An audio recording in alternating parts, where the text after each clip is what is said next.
देखिए, अगर फैसले की बात करें तो सुप्रीम कोर्ट के एक फैसले में स्पष्ट किया गया कि अगर कोई भी जमीन पर या अगर कोई भी मकान पर कोई व्यक्ति जो है 12 साल से, है ना, 12 वर्ष तक अगर कह सकते हैं, 12 साल से जो है अधिक समय से, है ना, अधिक समय से कब्जे में है। अब अगर ऐसा है 12 साल हो गया उसके कब्जे का, 12 वर्ष से अधिक समय से कब्जे में है, तो यहाँ पर जो है ना ऐसा है कि जो असली मालिक होगा, असली मालिक यानी कहने का मतलब क्या हो गया, यहाँ पर जो जमीन का मालिक है ना, असली मालिक, अब वो उसको असली मालिक नहीं हटा सकता है, नहीं हटा सकता है। ठीक है, अब ये कहेंगे कि ऐसा थोड़ी है, वो हटा क्यों नहीं सकता। देखें, हटाने का मतलब ये है कि असली मालिक जो है उसको अब यहाँ पर उसको संपत्ति से हटाने के लिए जो है कानूनी प्रक्रिया में जाना होगा। मतलब ऐसे नहीं हटा सकता, उसके साथ जबरदस्ती नहीं उसको हटवाया जा सकता है। और जो है एक तरह से ठीक है, अब संपत्ति मालिक का जो है, जो असली मालिक है उसकी जमीन है, तो उसका मकान है, उस पर जो है किसी ने कब्जा किया हुआ है, 12 साल तक जो असली मालिक है नहीं उसके खिलाफ कोई केस दर्ज कराया, उसके साथ भी तो सवाल बनता है। 12 साल तक जो असली मालिक है उसको ढूंढने नहीं आ रहा है, मकान पर जो है वो लोग 20 साल से रह रहे हैं।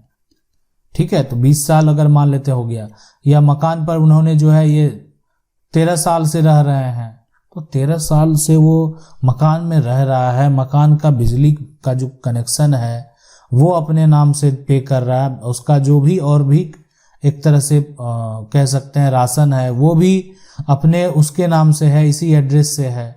तो ये यहाँ पर अगर देखा जाए तो जो कब्जा करने वाला है उससे तो सवाल बनता ही है, लेकिन असली मालिक से भी सवाल बनता है कि उन्होंने ये संपत्ति के लिए किसी प्रकार का कोई कार्रवाई क्यों नहीं किया।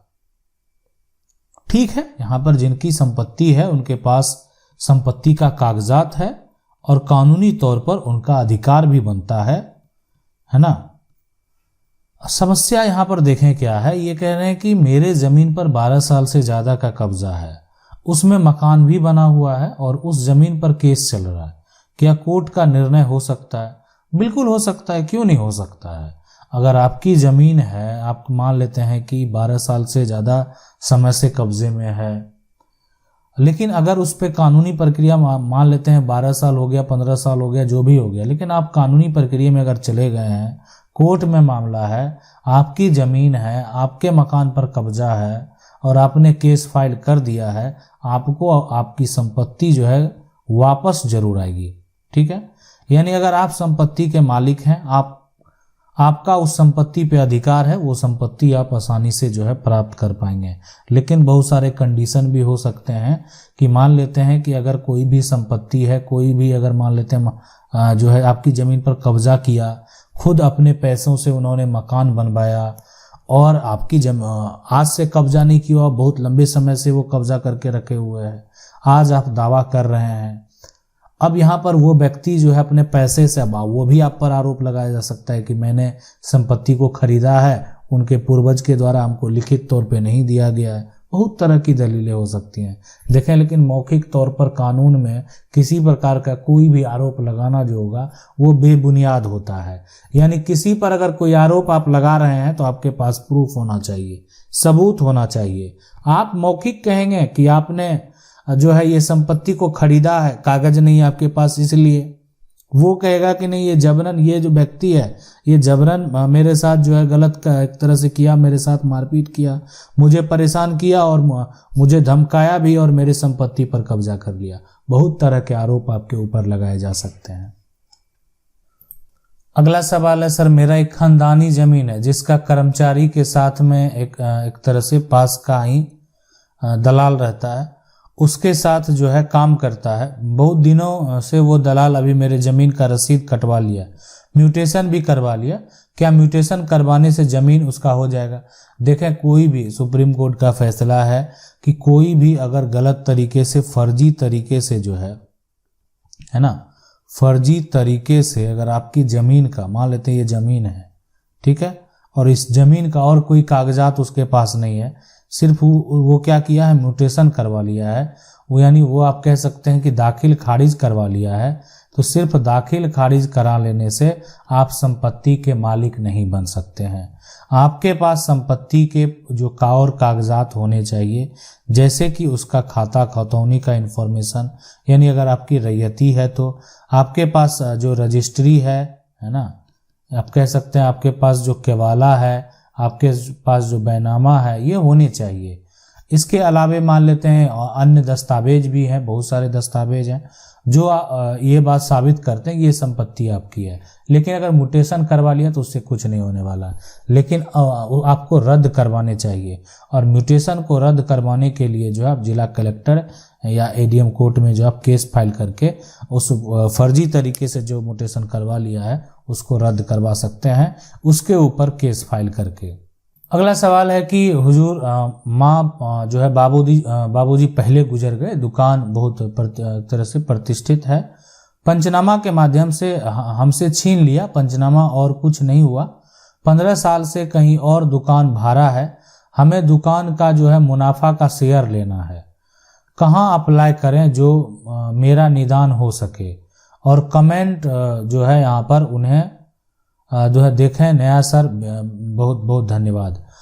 देखें मैं आपको बता दूं इस बारे में, अगर आपके पिता का दुकान है, ठीक है, अगर आपके माता का दुकान है तो आपका उस पर जो है अधिकार होगा, वो अधिकार आप जो है यहाँ पर आपसे कोई नहीं छीन सकता है, ठीक है। अब ये है कि दुकान भाड़े पे है, दुकान पिता के द्वारा चलाया जा रहा था, अब उसमें से जो भी दुकान में मान लेते हैं जितना भी जमा पूंजी है, कानून में अगर आप जाएंगे आपको तो कानूनी तौर पर अधिकार मिलेगा ही, लेकिन उसका जो भी जमा पूंजी है, अब तो दुकान मान लेते हैं भाड़े की है, कोई एक ही चलाएगा, तो ऐसा हो सकता है विकल्प मान लेते हैं कोर्ट के बोला कि नहीं आप एक भाड़ा पे ले लीजिए और उसी आसपास बगल में दूसरा भाई भी भाड़ा पे ले लेगा, और दोनों का जो अपना जो भी पिता का उसमें सामान खरीदा हुआ है वो आप 50-50 बांट सकते हैं, तो एक प्रक्रिया होता है। दूसरा है कि उसका जो भी मान लेते हैं दुकान है तो आय के लिए जो भी वो एनुअल दिखाता होगा कि इतना इनकम हो रहा है, तो इतना इनकम हो रहा है तो उसमें दोनों का अधिकार होना चाहिए। अगर मान लेते कोई 2 भाई है तो दोनों का अधिकार होना चाहिए। तो इसलिए मैं आपको यहाँ पर यही सजेस्ट करूँगा, बेहतर सबसे बेहतर ये विकल्प है। ये पंचनामा से अगर आपका कुछ नहीं होता है, अब डायरेक्ट सिविल कोर्ट में आप जो है अपना हक प्राप्त करने के लिए केस फाइल करें और आपको आपका अधिकार जो है वो जरूर मिलेगा। अगला सवाल है, सर मेरे घर के सामने एक होटल एक तरह से बन रही है, होटल वाले का जो है कहना है कि मेरे होटल के सामने कोई घर नहीं होना चाहिए। उसने तहसीलदार के पास जो है आवेदन दिया है और तहसीलदार से हमें नोटिस आया है, जिसमें एक तरह से मैं मध्य प्रदेश से हूँ, ठीक है, भू रक्षा इतना के तहत जो है हमारा घर हटाया जा रहा है, ठीक है, हम क्या करें। सर हम लगभग 40 साल से रह रहे हैं और वह जमीन किसी की भी नहीं है, आप जो है कोर्ट में अब जो है चले जाएं। तहसीलदार से अगर ये नोटिस आया है तो अब न्यायालय का सहारा आपको लेना पड़ेगा, नहीं तो कभी भी आपको अतिक्रमण कह के हटा दिया जाएगा।